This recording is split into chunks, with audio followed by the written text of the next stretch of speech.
Hello guys, আজকে আমি যাইতেছি বঙ্গাইগাঁও, কারণ আমার এক্সাম সেন্টার পড়ছে বঙ্গাইগাঁও ইউনিভার্সিটিতে। তো আসতে আসতে এই যে দেখুন ট্রেন আমাদের রাস্তা আটকে দিল।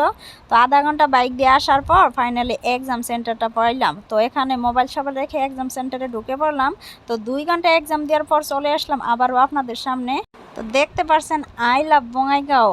আমিও বলছি আই লাভ বঙ্গাইগাঁও, কারণ আমার ডিস্ট্রিক্ট। তো ভাইয়ারও আমি টিকিট কেটে ঢুকে পড়লাম পার্কের ভিতরে। টিকিটের দামই খুব কম ছিল, মাত্র 10 টাকা। 10 টাকা অনুযায়ী এই পার্কের ভিতরে খুবই সুন্দর দৃশ্য উপভোগ করতে পারবেন। দেখুন, ছোটদের জন্য খেলনার বস্তু আছে, এই যে ঝুলনা আছে, যে দেখতেই পারলেন অনেকটা বস্তু আছে। তো এই জায়গাটাতে আসার আমার উদ্দেশ্য হলো, মানে এক্সাম দেওয়ার পর খুবই গরম লাগছিল, আর এখানে একটা নদী আছে ওই যে দেখুন, আর খুবই মানে বাতাস ফিরফিরা চলছিল। তো ভাবছি একটু জিরিয়ে তারপর বাড়ি যাব। তো এই পার্কের সব থেকে আমার সুন্দর দৃশ্য ভালো লাগছে কোনটা জানেন? মানে গেট খুলে ঢোকার সময় সামনে দেখতে পারবেন এই যে ইন্ডিয়ান ফ্ল্যাগ এতটা সুন্দরভাবে উঠছিল, আর সামনেই আছে এই যে আই লাভ বঙ্গাইগাঁওটা।